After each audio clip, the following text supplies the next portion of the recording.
Muy buenas tardes a todos.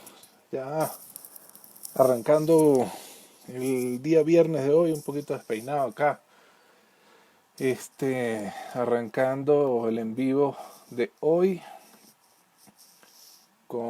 nuevamente con el profesor Carlos Rivero Blanco en la segunda. Hoy vamos a hacer una segunda emisión, ya que eh, en aquella oportunidad del viernes pasado no alcanzamos a echar todos los cuentos, todas las anécdotas. Y bueno, espero que hoy se vengan muchas anécdotas más de parte del profesor Carlos, que ya vi que está por ahí en línea, ya falta que se meta nuevamente al live y empezamos con él. Adicionalmente, bueno, ya como siempre, tratar de transmitir esto por Facebook también, para las personas que no tienen Instagram. Y bueno, nada, esperemos que todo salga hoy mejor que el viernes pasado, ¿no? Y bueno, mientras tanto, simplemente comentar, digamos que un poquito, que comentar un poquito sobre... Ajá, ya estamos por acá, ya estamos enlazando con Facebook también. Y bueno, nada, comentar de repente un poquito sobre el movimiento que ha tenido el grupo. Han habido muchas quejas referente a las fotos que de alguna u otra manera no les agrada mucho a las personas porque eh, dice que bueno, que son fotos de animales muertos. Lamentablemente en Venezuela, ahí estamos en Facebook. Lamentablemente en Venezuela esto es una realidad. Y digo es una realidad en el sentido de que obviamente muchas personas primero matan al animal y después preguntan, ¿no? Primero matan al animal y después preguntan a ver de qué se trataba o eh, por desconocimiento, por miedo, obviamente las, las matan, ¿no? Entonces, bueno, nada, estamos esperando ya que venga el profesor Carlos a la sala para invitarlo. Me voy a escribir por aquí, estoy esperándolo. Bien. Y bien, bueno, nada, quería comentarles antes de empezar con el profesor Carlos, que esto es algo que se escapa obviamente no solamente de mis manos, sino de muchas personas que amantes de la naturaleza se sienten indignados, sienten que si el grupo se ha vuelto un cementerio de serpientes, etcétera. Y mira, o sea, lamentablemente es una realidad. O sea, la mayoría de las personas mata por desconocimiento a las serpientes en todos lados, no solamente en Venezuela. Y lo otro que quería decir es que si bien es muy lamentable, lo más lógico es que aprovechemos esas fotos para educar a las personas, para decirle, mira, no tienes por qué matarlas, explicarle, darle un poquito de educación y de esa manera poco a poco ellos irán cambiando su manera de pensar, obviamente, ¿no? Porque eh, lamentablemente es así, la ignorancia mata y esto es algo que de la única forma que lo podríamos combatir es educando y educando y enseñando y dándole a las personas precisamente la información correcta de, de precisamente de cómo manejar estas situaciones, ¿no? Antes de empezar este live, que todavía no me ha llegado el invitado, quería darle las gracias públicamente a Piero. Piero me ha pasado unas fotos históricas sobre lo que fue el segundo Congreso Latinoamericano de Herpetología en Venezuela. Eso fue en Mérida en el año 1992, y las voy a compartir con ustedes dentro del live con el profesor Carlos. Em, y, y bueno, gracias por eso, Piero, de verdad lo aprecio mucho. Siempre todo tipo de material para mí es bien apreciado porque uno logra compartirlo de esa manera con, con las personas que nos ven desde distintos sitios del mundo, ¿no? Entonces, un saludo, Luigi, ¿qué tal? Este, otro herpetofotógrafo que ingresa a la sala, qué gusto. Eh, bueno, no sé qué ha pasado con el profesor, de hecho me dijo que estaba ahí en WhatsApp, ya en cualquier momento ingresa. Y ¿qué otra cosa les iba a comentar aprovechando el tiempo mientras se conecta? Eh, si bien las personas que interactúan en el grupo siempre quieren ayudar, muchas veces tanta ayuda no es lo más indicado. ¿Por qué? Porque empiezan las confusiones. Ya una vez, o sea, si nosotros entramos al grupo y vemos que una persona ya le identificó, bien haya sido yo, haya sido cualquier otra persona, es válido complementar la información, pero lo que es innecesario es decir 800 veces esa es tal especie, ¿ok? Primero que después vienen comentarios de otras personas diciendo, esa es una machorra o esa es no sé qué. Entonces, claro, en ese momento empieza la confusión. Aquí tengo ya el invitado. Ya lo voy a... Eh, espero que disfruten todos de esta segunda entrega con el profesor Carlos Rivero Blanco. Y bueno, ya lo tenemos aquí afinando detalles. Profesor, buenas tardes. Hola, con el Te- teléfono aquí echando broma. no se ¿Cómo estás? preocupe, aquí estábamos esperándolo todos. No, es horrible, es horrible. El teléfono tiene muchos detalles. No se preocupe. El frontal está malo. Entonces, cuando tú eh, quieres hacer algo, él no lo hace. Ya, no se Y a veces preocupe. sí. Fíjese, No, sí me preocupo. hoy, Dígame. hoy tenemos entonces la oportunidad de compartir con usted una segunda entrega de todas Ajá, esas anécdotas maravillosas que ya nos contó en la primera y que lamentablemente por cuestiones también de tiempo y por cuestiones de horas, decidimos hacerlo como que en dos partes, ¿no?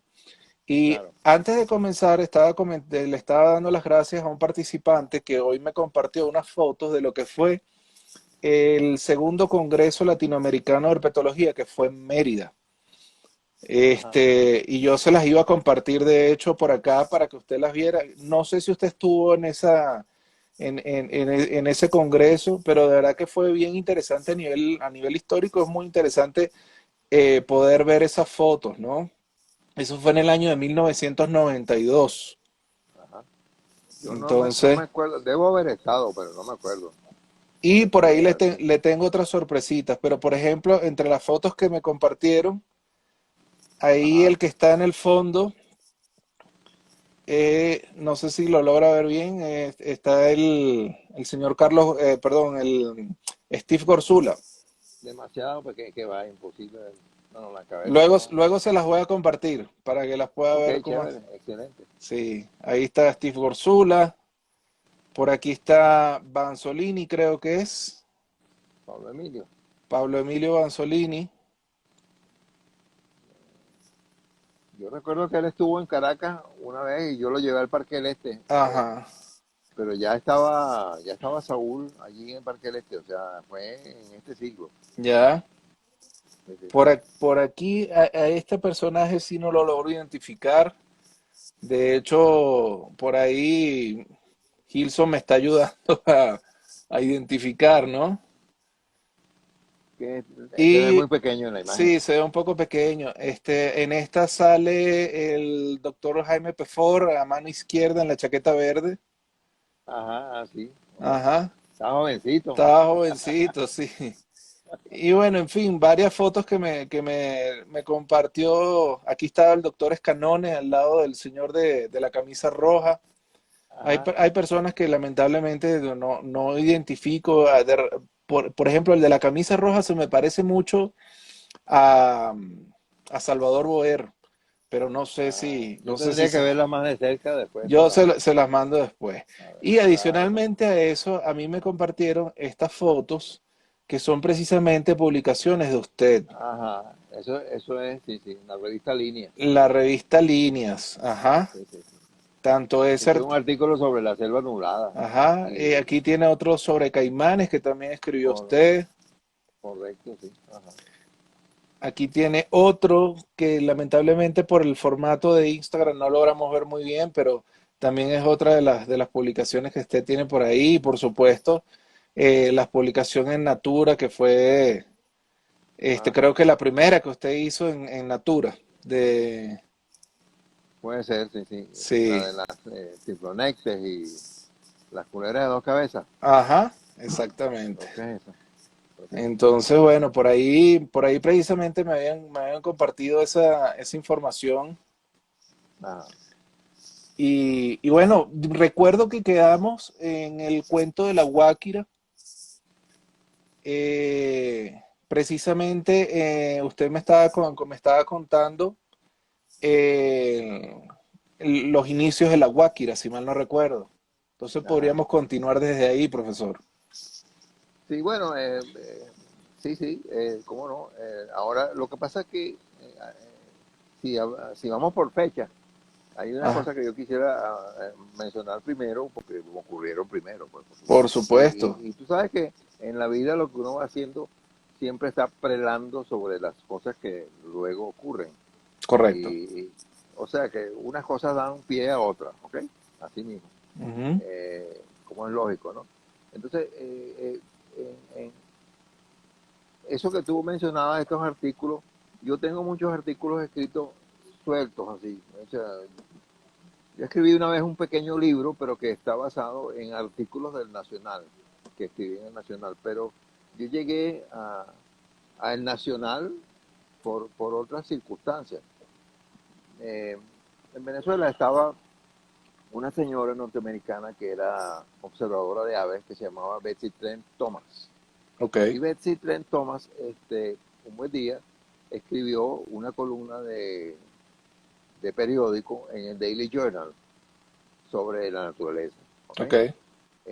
La llamó la escena ecológica. Y esa columna se escribía también, o se publicaba también en español en el Nacional los domingos.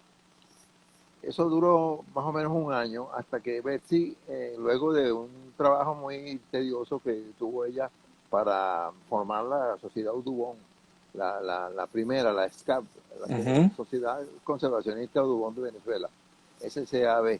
¿Okay? Ella un buen día se apareció en mi oficina en el Zoológico Alpinar para decirme, cóchale Carlos, mira, estoy ya listo, ya tengo la sociedad registrada y no sé qué, y vamos con todo ahí, pero tengo un problema, que es que yo tengo esta columna dominical y yo no voy a poder seguir con ella porque me tengo que dedicar de frente a la sociedad y la creación de la sociedad. Y yo, coche, qué lástima que le digo yo, y ¿cómo es posible vas a terminar eso? Eso no debes hacerlo.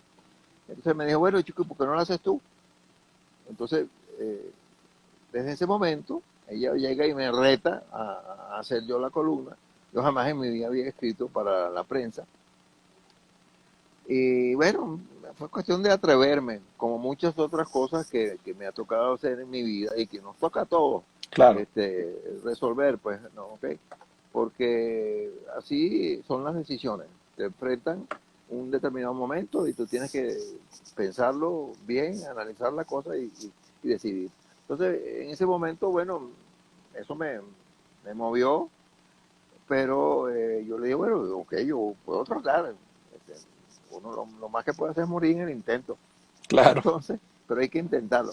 Entonces, ella me llevó donde Arturo Larpietri en el Nacional, me presentó porque Imagínense. él era el director del Nacional en ese momento, y bueno, ahí y se hizo el paso del mando de Betsy a Carlos Rivero en esa columna del Nacional. Porque ¿qué es lo que pasa? Que de ahí en adelante, por supuesto, yo escribía mejor en español y, y eh, la iba a escribir primero para el Nacional y de ahí yo la llevaba al Daily Journal y allá la traducían y la publicaban en el periódico Daily Journal también. Total que, bueno, eso se hizo y yo empecé allí y yo estuve publicando eso como casi 10 años, ¿ok? Eso fue en el 72 y realmente como por ahí por el año o, ¿sabes? 81 fue cuando ya no la publiqué más. Pero ya yo estaba de vuelta en Caracas y me había ido para Estados Unidos, inclusive a hacer mi posgrado y ya había regresado y seguía escribiendo. Yo estuve escribiendo todo el tiempo desde allá, toda la semana. Lo mandaba por carta a mi papá lo llevaba al Nacional Ya. y de Nacional se hacían las otras cosas. Eh, pero como te digo que esas cosas son unas traen y llaman a otras, eso también tiene conexión con mi trabajo en los zoológicos y en los parques, sobre todo en los parques, porque como yo publicaba eso en el Daily Journal, un buen día en la Simón Bolívar, ya yo era profesor en la Simón Bolívar, se presentó en mi oficina eh, el encargado de, ¿cómo se llama esto? Eh, Chicos, la sección cultural de la embajada. Ujú. Ok, y entonces era para invitarme a hacer un viaje a Estados Unidos de un mes que ellos daban como especie de una beca y entonces eh, ellos lo que querían era que yo conociera, como yo escribía sobre naturaleza, yo quería conocer algo de allá, si quería ir a parques, donde yo quisiera ir. Entonces yo escogí 5 parques nacionales, los más emblemáticos de los Estados Unidos. Mira, el Yellowstone, El Yellowstone, claro. el Olympic, arriba en el estado de Washington, el Yosemite, el Gran Cañón de Colorado y Everglades. Y entonces, bueno, yo fui a todos esos parques. Eso fue un viaje interesantísimo porque totalmente coordinado por ellos hasta el minuto. Ujú. Yo solamente tenía que tener un ticket de avión en la mano y presentarme allí. Volaba a la siguiente ciudad y ahí estaba un carro eh, que yo podía manejar, porque era un carro alquilado por ellos, para ir al parque, visitar el parque, hacer lo que yo tenía que hacer, y regresar al aeropuerto, entregar el carro y volver a coger el avión y ir al otro lugar. Y así tuve un mes interesantísimo, aprendiendo mucho en esas cosas. Y bueno, eh, eso yo hoy día lo comparo con algo que tiene nombre, que en esa época no tenía nombre, que es el influencer. Ya, ¿Ok? ¿Qué es lo que es una persona que escribe sobre la naturaleza, por ejemplo, en un periódico? Ah, bueno, es un influencer. claro. Entonces llega alguien y te agarra por un hombro y te dice, mira, yo tengo aquí esto para que tú lo examines y lo veas y tal, porque tú eres una persona que puede influir y que puede hablar bien de los parques, no sé qué, bueno, y así. Entonces fíjate tú, ese ejemplo, ¿no? Eso fue en el año 73 más o menos, o sea, todavía muy temprano Imagínese. en estas cosas. Entonces, Fíjese. pero eso entonces me lleva a los parques Ujú. y de los parques entonces yo es como termino después en Guáquira, porque Ok, con los parques me relacioné mucho, claro. tanto los de aquí como los de Estados Unidos, y entonces desarrollé una serie de trabajos con Imparques aquí en Venezuela, eh, relacionándome con la gente que trabajaba allí y trabajando con ellos y para ellos en Ujú. distintas oportunidades y con distintos motivos, ¿no? Uno de ellos fue, por ejemplo, ayudarlos en la confección de los reglamentos de uso de los parques, dirigiendo los talleres de consulta pública, que era algo que ellos no podían hacer inicialmente y se los hacía yo por contrato para ellos. Ya. Pero así es como al final llego yo a Mucubají, por un lado, ¿ok? Primero que Guáquira, porque Mucubají es un sitio dentro de un parque nacional venezolano, en los Andes, en Mérida, en el Sierra Nevada. ¿Y cómo llego allí? Bueno, con esa relación con Imparque, con ese trabajo que hacía yo con ellos, me contrataron para que hiciese la exhibición museográfica del Centro de Visitantes de Mucubají, que era una donación de Maravén. La compañía Maravén les había dado un dinero para construir o reconstruir más bien el centro de visitantes casi que de cero, la parte de estructura física. Ujú. Y bueno, yo me encargué de diseñar la exhibición, de construirla, de montarla y luego de operarla. Yo estuve 5 años en Mucubají viviendo en el páramo con mi esposa y uno de mis hijos, Carlos Ramón, para curar la exhibición y atender a la gente. Y eso fue a través de una concesión. ¿Y cómo se llega a la concesión? Que era algo que nunca jamás se había dado aquí en Venezuela, una concesión de un centro de visitantes. Primero los centros de visitantes ni existían, casi que Ujú. habían algunas manifestaciones, como por ejemplo la exhibición que había en la cueva del Guácharo.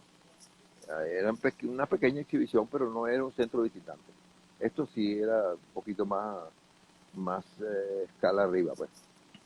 Pero entonces, ¿qué pasa? Que cuando yo termino de instalar la exhibición y la exhibición se inaugura, bueno, ahí está, no pasa nada y llega el presidente de Emparque y me llama y me dice, chico Carlos, el problema es que, ok, tenemos una exhibición, pero no tenemos cómo hacer nada con eso. Que tú no puedes mantenerla, te contrato con... Yo digo, bueno, mire, ¿cómo no?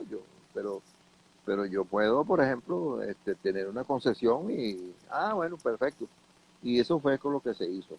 Una concesión que me otorgaron para curar la exhibición de Mucubají y atender al público.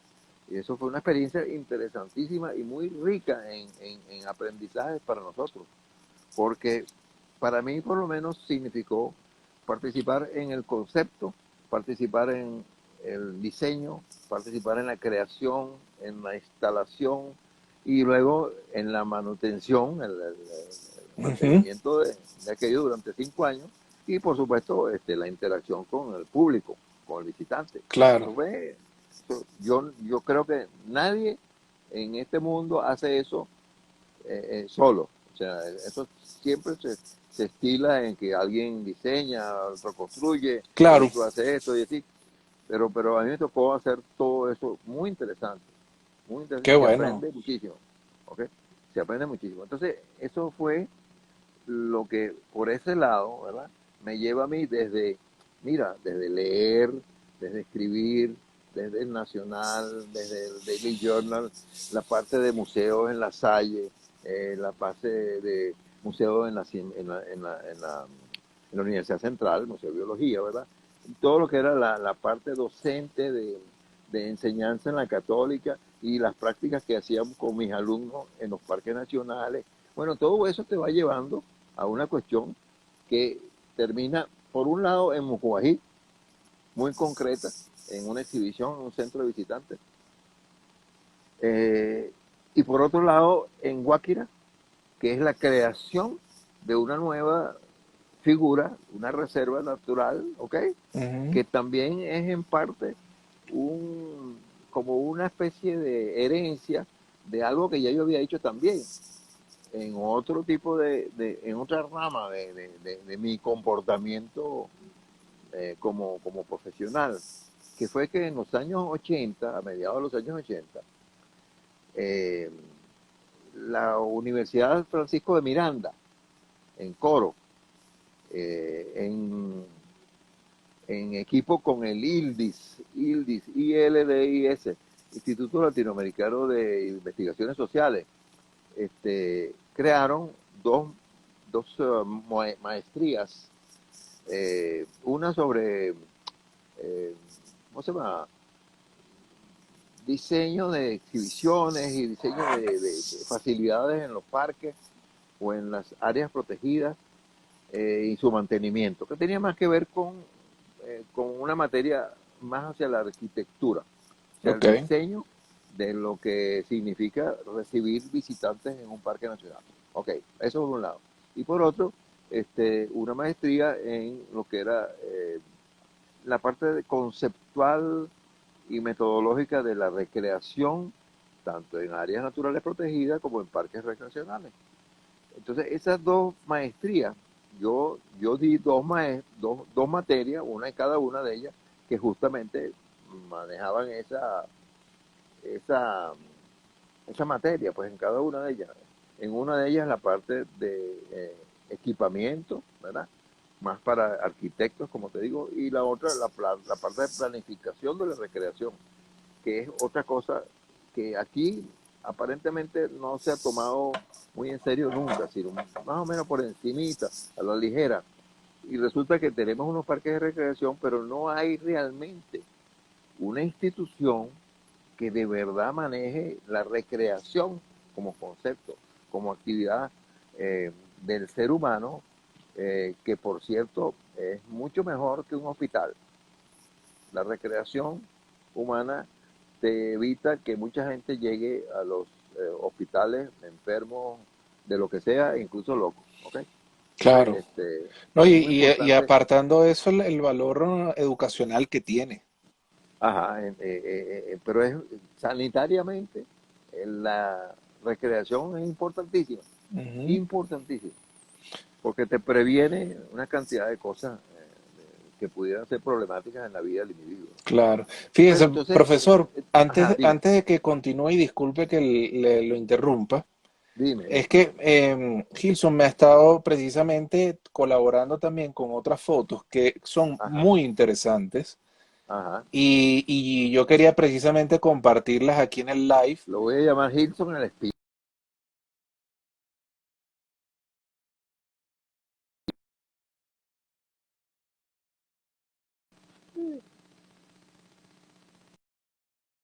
Aquí estoy. Aló, ajá. Aquí estoy. Tuve un intento Te re- un intento de saboteo de que me quería entrar una llamada. sí, Ok, sí, sí, sí. vamos a ver Ah, si la logramos ver desde acá.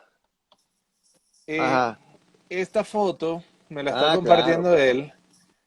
Sí, Aquí sí. Ajá, precisamente dice la leyenda, dice el doctor Trebao y Carlos Rivero en un programa especial de TVN5, ajá. disertando sobre las serpientes de Caracas. Exacto. Me gustaría que conversáramos un poquito sobre lo que fue ese programa. Ajá. ¿Qué nos puede comentar de esa Bueno, fíjate lo experiencia? siguiente. Y bueno, que al estar también el Trebao, súper interesante, pues. Claro, bueno, fíjate lo siguiente. Yo les dije la otra vez que yo había trabajado algo con radio y televisión. Y por supuesto, ¿qué pasó? Yo me acerqué a personas a través de la revista Tricolor, que yo había visto Tricolor como autores, ¿ok? Ujú, Que para mí eran lo máximo, ¿ok? Yo era un chipotico, un niñito. Y entonces finalmente yo llegué a conocer en persona a esos señores y llegué inclusive a escribir en la revista Tricolor. Yo tengo 18 artículos escritos en la revista Tricolor, ¿ok? Ajá, como divulgador y no sé qué tal. en la Pero mira, tricolor vieja, en la Tricolor, claro, claro, en la que se fundó en el año 48. en la buena, cabe destacar. Sí, señor. Bueno, resulta que por ahí empieza mi tendencia a la parte divulgativa. Cuando conozco a Trebau, ya yo conocí a Gamero, el profesor Gamero, que era el decano de ciencias de la Universidad Central, que él tenía un programa en TVN5 también, creo, Ujú. sobre zoología, sobre la fauna silvestre y la cosa. Y bueno, ya yo trabajaba con Rose y Gamero nos invita a uno de sus programas para que hablásemos de reptiles y anfibios. Entonces, a mí me tocó, en la repartición de los panes, me tocó hablar de, eh, por ejemplo, aquellos reptiles y anfibios que son los más primitivos. Ok, Los menos visibles. ¿vieron? ajá, exacto, los que son minadores. Ujú. Entonces yo llego y me meto una puñalada trapera de aquello, de conocimientos y vamos al programa. Y cuando me toca a mí hablar, que me tocaba a mí hablar antes que a Rose, resulta que yo voy a empezar y a mí se me olvidó hasta cómo me llamaba. ¿Ok? Sí, sí, todo, todo, todo, todo se me Le olvidó. traicionaron los nervios. Exacto, tuvieron que recogerme del suelo con espátula, porque Caray. me derretí totalmente. Aquello fue impresionante. Oye, vale, qué terrible, ¿no? Y qué pena. Pero No, luego, ok. luego Entonces, logró vencer ese miedo. por supuesto, Porque porque, fíjese, hay más documentos históricos aquí. ajá, ese era mi programa. Ese Carlos que está allí, Rivero en el Ignacio, programa Vida Silvestre, con el ese se llama Ignacio Docabo Alberti. Él era el correcto director, él era director del zoológico de del zoológico Valencia en España. Ajá, exactamente. Y entonces, mira, yo lo entrevisté, vino a Venezuela, y muy contento el hombre, muy interesante. Este, y entonces, bueno, como te digo, yo superé ese miedo porque tenía que hacerlo y influenciado con Trebao, porque Trebao tenía su programa también. Yo desde el zoológico, ya yo trabajaba con él, desde el zoológico, pues, también él me metió en la cosa y tal, y ahí tuve mi programa. Pero mi programa era un programa distinto, porque era un programa más general sobre eh, ecología, biología, etcétera. Y bueno, yo hablaba de tópicos como, por ejemplo, evolución, lo que había pasado o lo estaba pasando, pues siempre en un lugar como el archipiélago ¿cómo se llama? De las Galápagos, etcétera. Todas las historias así de este tipo, cosas como, por ejemplo, conocer un poco y dar a conocer la vida de Humboldt, de Bonpland, de estos Ujú. investigadores y así. Entonces, ese programa era, De casualidad no estuvo Lanzini por ahí, porque Lanzini era otro devoto de Humboldt. sí, sí, no, eso sí, y él hizo una exhibición tremenda de Humboldt, ¿cómo no? En el museo, sí, señor. Pero bueno, esto era en la parte de televisión. Y yo lo que hacía era que yo trabajaba con la televisora nacional en Ujú. combinación con Radio Caracas Televisión el primer año, que eran programas que no se grababan, eso eran programas en vivo, todo. En vivo. Ese era el problema, no era que tú te podías equivocar y se corregía, no, no, no, no, y se grababa otra vez, no, no, no, eso era en vivo Lo todo el que tiempo. salía, salía, así como estamos Así es, ahorita. así es. Entonces resulta que al pasar el primer año de ese trabajo, nos tocó iniciar el trabajo, pero ya en el Centro Audiovisual Nacional del Ministerio de Educación, ahí en el puente del Cuño, creo que es. Más arribita donde está el Ministerio de Educación. Ok. Bueno, y allí sí se grababa los programas y previamente, pues, ¿no? Muy, muy interesante también, aprendí muchísimo allí también con eso. Y entonces todo eso me va llevando, ¿verdad? A, a lo que es museografía, a lo que es presentaciones, enseñanza visual, ¿no? Y también, por supuesto, a lo que es enseñanza virtual. Porque, ¿qué es lo que pasa? Que todo eso va evolucionando. Las cosas no son igualitas al principio que al final. Claro. Siempre hay una gran diferencia. Fíjate, por ejemplo, a mediados de los años 80, yo trabajé, como te decía, con el IDI y con la Universidad Francisco Miranda en Coro, en esas dos maestrías sobre turismo, ¿ok? Ok. ¿Y cómo era la enseñanza? Bueno, a distancia, pero con una semana de presencial. Nosotros producíamos un estoraque como de una resma de papel más o menos de, de grueso, de copias fotostáticas de trabajos importantes que el estudiante debía leer, debía estudiar. Y además le dábamos pues unas asignaciones como tarea. La Claro. persona recibía eso, estaba 2 meses trabajando en ese proyecto, en esas cosas, en su casa, y luego venía a la universidad o a donde le dijéramos para esa semana presencial. La primera, que era la de planificación de la recreación, fue en Coro. Y yo invité a Mario Gabaldón para que me ayudara con esa también.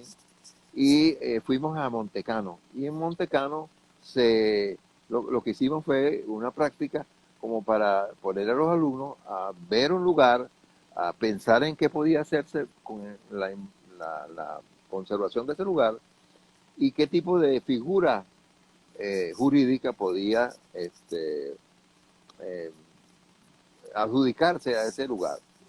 Resulta que entre todos llegamos a la conclusión de que Montecano debía ser una reserva natural, ¿verdad? Una reserva biológica. Y Ok. entonces así fue. Y esto inclusive aparece en Google Earth, si te pones a ver, porque ese es el nombre que alguien le puso allí. Ujú. Pero hoy día llegaron y crearon un monumento natural montecano. Eso no tiene nada de monumental, eso no tiene nada de especial. Eso son unas colinitas, unos cerritos con cujíes que lloran de dolor y con cactáceas y cosas de eso. Nada del otro mundo. Ya. Este, es un paisaje local que no amerita un tratamiento de, ¿cómo se llama? De, de monumento natural, porque no es eso no es monumental, eso no tiene nada extraordinario. Eh, y por eso es que se hacen esos estudios, por eso la gente que va a la universidad y hace estudios serios, este, tienen llega a esas conclusiones, porque son hechas eh, con discusión de grupo, de equipo y con estudios teóricos que los respaldan. Claro, Eh, pero al final tú te encuentras que ese tipo de gente no le hacen caso y los gobiernos hacen lo que les da la gana. ¿Ok? claro. Bueno, ok. Así pasó con eso. Pero entonces resulta que todo eso me lleva también a mí después a que cuando me invitan a Guáquira, en el año 2004, el dueño de la hacienda Guáquira quería hacer algo allí porque a él le habían dicho unos visitantes norteamericanos por allá por los años 84 o algo así, que oye, qué bonito este sitio, qué bien, que esto es una maravilla, que Mm. debía tener un tratamiento especial, un cuidado especial. Y entonces él estaba buscando a alguien que lo ayudara en eso. Consultó a Armando Hernández, que era un ingeniero agrónomo que trabajaba en la parte ambiental de Fundación Polar. Y Ok. Armando, como me conocía a mí, pues por supuesto le dijo, mira, Chu, búscate a Carlos Rivero, que él te puede ayudar en eso. Me llamaron, fui y desde enero de 2004 Ujú. estoy trabajando con Guáquira. Al principio estuve 11 años dirigiendo lo que hacíamos eh, y viviendo allá la mitad de cada mes, ¿ok? O sea, Ujú. estuve 11 años en eso sería como 5 años y medio clavado de cabeza en una selva. Muy interesante también, parecido a Mucubají, pero diferente. Claro. Este, Ya con otro clima otro, también.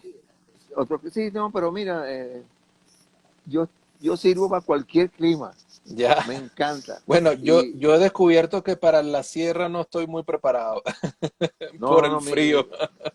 más bien, fíjate, inclusive a mí mi esposa no me acompañó a la Guáquira nunca, porque ella le repele el calor. El En calor, cambio que el frío le encanta. claro, Y entonces allá nosotros fuimos felices en el páramo, oye, ¿no? Y claro. toda la gente que se enteraba que nosotros vivíamos realmente allí, Ujú. quedaba estupefacta. Oye, ¿cómo es posible? Pero bueno, esto es tan frío. No, bueno, pero uno se arropa y Yo, yo le quería hacer una pregunta, dime, profesor, dime. con respecto a la Guáquira. Ajá, Eh, usted muy bien sabe que a medida que ha venido pasando el tiempo, las poblaciones de vida silvestre obviamente se han visto muy afectadas obviamente por la intervención humana, por así decirlo, ¿no? Este, mientras estuvo en la Guáquira, ¿usted llegó a notar algún declive en cuanto a poblaciones, bien sea de serpientes, anfibios, reptiles? O sea, si hubo algo que usted le dijera, oye, está dejando de verse esta especie o algo por el estilo? Eh, no necesariamente. Sí pasa lo siguiente, que de verdad esa intervención humana existe, eso es real y lamentable, ¿no? Ujú. Pero es muy difícil de controlar porque la gente se mete, la gente pasa por allí, camina por allí, Sí, porque no les importa. hemos visto muchas denuncias actuales de, por Ajá, ejemplo, de parte de la bióloga Diana en Caparo, ajá, bueno, que bueno, eso ha imagínate, sido una capaz, lucha terrible que eso para es esa tierra de mujer. nadie. Eso ha sido una lucha terrible para ella y más aún después de lo que le sucedió lamentablemente con el señor Linares, que bueno, por desconocimiento, digamos que de parte de él, digo que en cuanto a lo que es la parte de fauna, realmente incluso lo nocivo que puede ser una especie que no pertenece a determinado espacio, los estragos que puede llegar a hacer. Por ejemplo, en lo personal, yo no tengo nada en contra de las guacamayas, me parecen animales espectaculares, bellísimos verlas, pero una de las cosas que sí me preocupa como aficionado a la naturaleza es qué, qué posibles problemas a futuro podría estar trayendo estas guacamayas al entorno caraqueño, ¿no? A la fauna caraqueña, incluso algunas otras especies de guacamayas o de loros que pudieran verse afectados por precisamente la presencia de estos animales de mayor tamaño, de incluso de una reproducción a lo mejor incluso más rápida que la de ellos, en fin. O sea, no conozco mucho de guacamayas, obviamente, pero es algo que me llama mucho la atención y por lo menos en el caso de los gonatodes es algo que yo sí por lo menos pude presenciar cuando yo tengo aproximadamente unos 30 años viviendo en la parte alta de San Bernardino. He estado ausente Ah, 2 años desde que me vine para acá, para Ecuador, pero sí llegué a notar que hubo un declive fuerte en el transcurso de unos 10 años en cuanto a lo que era la presencia del Gonatodes vittatus, un animalito que siempre desde pequeño lo vi y cada vez que iban pasando los años, cada vez se veía menos la presencia de este gonatodes y se veía más la presencia de Midactylus mabuya, por ejemplo. Y obviamente hubo pocos avistamientos de serpientes que tal vez para los que siguen este canal es lo que más les llama la atención, que es la parte de las serpientes. Hubo simplemente en el transcurso de esos 10 años presencia solamente de Mastigoria y de Clelia. ah. Bueno, Entonces, fíjate, yo también viví en San Bernardino, por cierto, un buen tiempo, como 5 años más o menos. Y en el jardín de mi casa, tanto había Gonatodes vittatus como había también la ranita hasta la coquí. la La, coquí, eh, que es ajá, introducida, de hecho. exacto, sí, claro, Ujú. esa es introducida. Pero en esa época ella estaba resuelta allí en San Bernardino. Por Estoy supuesto. hablando de los años 60, en principio de los 60 más o menos. Y bueno, pero yo no he más bien Gonatodes vittatus o Gonatodes albocularis, por ejemplo, ese tipo de Gonatodes, más bien en la medida que tú creas hábitat de seres humanos, ellos invaden y se sienten de lo mejor. Sí, Son especies que les encanta las habitaciones humanas. Mientras más recoveco, mejor. sí. Una pared esa Pero lo que de bloques con huequitos, sí, eso es una maravilla. lo que sí vi con preocupación con respecto a los gonatodes, y de hecho lo noté, es que precisamente pareciera que Mabuya pudiese estar depredando Sí, yo te entiendo. gonatodes. Ajá. Ahora mira, no sé, la verdad, yo nunca lo vi. No te podría decir que son unos encuentros así, porque no los he visto, no los he presenciado. Ya, Pero no me extrañaría, man. Un bicho, en ese tipo de animales, un bicho grande se come el más pequeño. así ¿Cómo es, no? así Eso es es, y además el pequeño se come el pequeño del grande. así ¿Ok? es. O sea, ahí no hay miramiento. Entonces, no sé, Fíjese, lo de las guacamayas es otro costal porque, claro, por ejemplo, la guacamaya azul y amarilla, que yo las veo mucho por mi casa aquí en el Paraíso. Ellas comen por lo menos aquí, comen es la semilla del jabillo. Ellos se montan en la mata, aprovechan que el fruto está todavía verde, Ujú. rompen esa cuestión y buscan las semillas que están todavía tiernas. Y eso es lo que ellos comen del jabillo. Y Y, forman aquellos y zaperoco donde y ven un chaguaramo, ahí hacen nido. eh, eso depende, porque generalmente son chaguaramos que tienen huecos ya, Ujú. que alguien ya ha perforado, cosas así.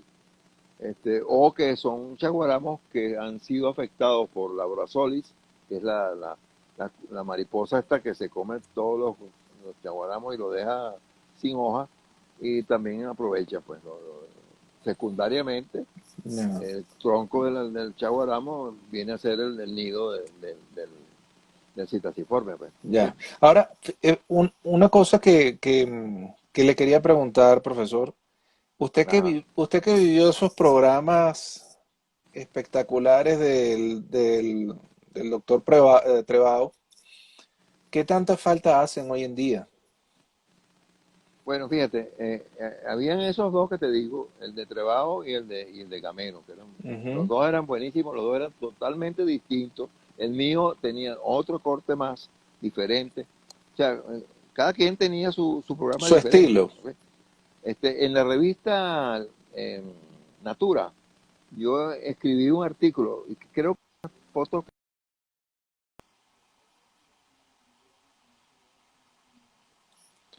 Oh, lamentablemente tuvimos una caída de la comunicación con el profesor. Vamos a esperar que nuevamente se conecte y sigamos compartiendo con él otro rato, ¿no? Si tienen alguna pregunta, si tienen algo que quieran compartir con el profesor, ahí tienen el panel de preguntas y con todo gusto lo podemos compartir junto con el profesor Carlos. Ahí ya está conectándose nuevamente. Esperemos entonces a que conecte. Y seguimos. Tuvimos una pequeña caída. Sí, ya lo vi. Me di en la rodilla. Bueno, íbamos por dónde, por la Guacamaya, ¿no? No, Ah, no, estábamos perdón, por por los los programas de programas de televisión. televisión, sí. Ujú. En esa revista está un recuento de los programas que han habido en televisión en esa época.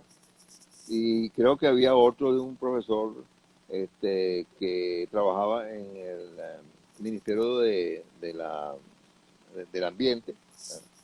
Mentira, agricultura y cría en esa época, ni siquiera el ambiente todavía. Ya. Pero siempre han habido esos programas. Y también el profesor Gamero tuvo unos programas de radio que tenían que ver con el desarrollo de la ciencia. Y ese programa yo contribuí con unos micros de 15 segundos o algo así que yo le escribía a él para eso. Y bueno, también por esa época surgió ese programa muy famoso de, de radio también, 5 minutos con el mundo sorprendente, qué sé yo, algo muy dramático, muy bien Bueno, llevado. todavía existe, que es nuestro insólito universo. Eso, excelente programa, oye, Excelente, claro, sí claro. señor.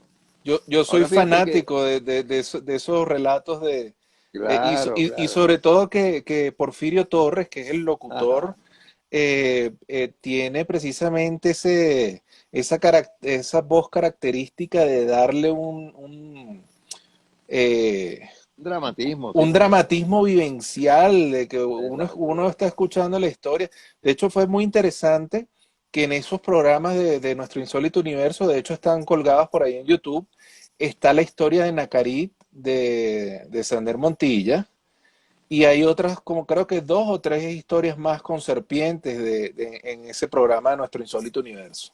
Ah, fíjate tú. Ujú. Bueno, total que en eso yo como que siempre he tratado pues de seguir mi curiosidad, ¿ok? Hacia Ujú. el mundo nuevo, hacia lo nuevo. Y eso siempre fue curiosidad mía lo de la radio, porque también en una oportunidad, luego de que yo había superado el miedo ese que inicialmente tuve a lo de la televisión, que fue una cosa insólita, fue una vez nada más, y el resto del tiempo yo como si hubiera nacido con la cámara de televisión enfrente. Ajá, entonces resulta que me llama un amigo mío que trabajaba, periodista, que trabajaba en Radio Nacional de Venezuela, al Pinar, y me dice, Carlos, yo quisiera hacerte una entrevista y tal. Ah, bueno, ¿cómo no? Vente. Se va para el Pinar y entonces nos vamos hasta un sitio allí chévere, bien bonito, con una pérgola y las flores y eh, todo el ambiente y tal, y me va a entrevistar y cuando me pone el micrófono enfrente, a mí se me acabó hasta cómo me llamaba también. Se me olvidó cómo me llamaba, sí, sí, sí. Este, como que cada inicio de eso era algo así, era un trago amargo. Bueno, total que yo para la radio sí he escrito, le escribí varias cosas al profesor Gamero, Ujú. que me contrataba para eso, y luego ahorita estoy escribiendo unos podcasts, Buenísimo. y estoy publicándolos, pero para aprender, como te digo, para ver para que lo que hay ya detrás de esa frontera. Porque Claro. una de las cosas que yo creo que uno tiene que hacer en la vida es, fíjate, es como una especie de consejo, ¿no? Que yo me he dado a mí mismo por la experiencia que he vivido y se lo doy a los demás también, porque así es como se logran las cosas y se logran los cambios, ¿no?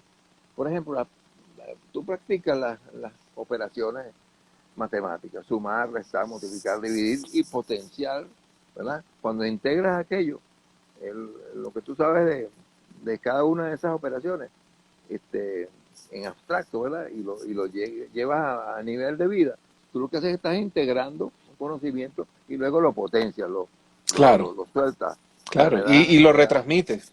exactamente, así es. Ujú. Entonces, eso es importante porque eh, tú, por ejemplo, cuando lees y escribes, tú estás haciendo un juego entre aprender a leer y aprender a escribir, Claro. aprender a estudiar y comprender, poner en valor lo aprendido, ¿verdad? Y al mismo tiempo poner en práctica aquello que aprendiste. O sea, todo es un juego de la vida, de ir siempre hacia adelante. Mirar hacia atrás, como tú ves hacia el pasado y lo valoras, ¿verdad? ¿Okay? Pero también este, eh, vas hacia el futuro con Ujú. aquello que llevas y Claro. desarrollas, ¿no? Y Este, tomando eso que me está comentando, profesor, de todos los herpetólogos que usted ha tenido la suerte de conocer, ¿con quién le gustaría decir hoy en día, me gustaría volver a trabajar con él? O me gustaría trabajar con alguien que no logre llegar a trabajar en el área de la herpetología. bueno, fíjate, yo estuve trabajando con Lanzini, excelente persona, excelente compañero de trabajo, pues. Con él publiqué un Filodáctilos dixoni, Ujú. del Orinoco, un bicho bien interesante. ¿Okay? Ese fue mi nexo de conexión con Dixon en mi doctorado y en mi maestría. ¿Cómo fue eso? Bueno, resulta que con digamos, mi afecto por los geckos, me entero yo de la tesis de Dixon sobre Ujú. los filodáctilos y entro en contacto con él por carta, él me manda sus trabajos, no sé qué. Y entonces, bueno, eso me hace a mí acercarme a Filodáctilo y encuentro ese bicho en una de las islas perdón, en una de las formaciones rocosas de estas que afloran en el Orinoco, cerca de la isla Cuba, donde las tortugas arrau nidifican. Entonces allí colectamos esos bichos y yo los describí con Lanzini como Filodáctilos dictiones y se lo dediqué pues a él, se lo dedicamos a él. Y ese fue mi nexo con él, que iba a ser después mi profesor tutor. Claro, él no fue mi tutor, sino después de un tiempo. Y fíjate, sucede que nos conocimos en Perú. Yo voy a un congreso que vi en Iquitos, por allá 71, algo así, y estoy entonces viendo un lugar donde vendían animales salvajes, reptiles, etcétera, pájaros, etcétera. Es un negocio de estos de la época típico del Amazonas, ¿no? Entonces, estoy viendo una serpiente que están allí y están un par de personas hablando al lado mío y uno le dice a la otra tal cosa de la serpiente. Yo le digo, no, esa es fulanita de tal. Y resulta que hay, ¿usted quién es? "Ah, yo soy James Dixon. Ah, yo soy Carlos Rivero. Nos Imagínense. encontramos así. Y de ahí en adelante fue cuando pues ya conocernos, no conocernos personalmente, le pedí yo que fuera mi tutor, pues, que si podía ir yo a Texas A&M a estudiar. Yo tenía dos posibilidades de hacer el doctorado. Una en Nueva York con Janis Rosser, porque ya él Ujú. vivía en Nueva York, Sí, y otra con Dixon allí en Texas A&M. Pero teniendo familia, mi señora y mis dos hijos, yo preferí irme a Texas porque era para la familia mucho mejor que en una encerrona en Nueva York. claro. Nueva York es demasiado, demasiado duro para una familia, mientras que Sí, me imagino. en College Station, Texas, aquello es una maravilla, ¿no? Claro, Entonces, por eso me fui donde Dixon. Pero claro, yo tenía asegurado mi, digamos, mi tutoría en cualquiera de los dos casos, ¿no? qué bueno. Con los dos hubiera sido fabuloso, como fue con Dixon, hubiera sido con Rosa, imagínate tú. Y con Claro. Rosa, pues yo estuve un tiempo yendo allá 2 o 3 veces y trabajaba con él un ratico en el Museo de Nueva York. Y, y, y el otro, bueno, aquí en Caracas, por supuesto, con Lancini, en el Museo de Ciencias, allí también estuvimos un tiempito. Ujú. Eh, y el único otro que tuve más o menos una cercanía fue con Banzolini. Con Manzolini. Eh, ajá, él llegó a venir a Caracas inclusive, pero yo te digo, fue en principio de este siglo, porque Ujú. ya estaba A instalado mí, a mí me llama Saúl mucho la atención en el de, terrario. sí, a mí me llama mucho la atención de Manzolini, eh, que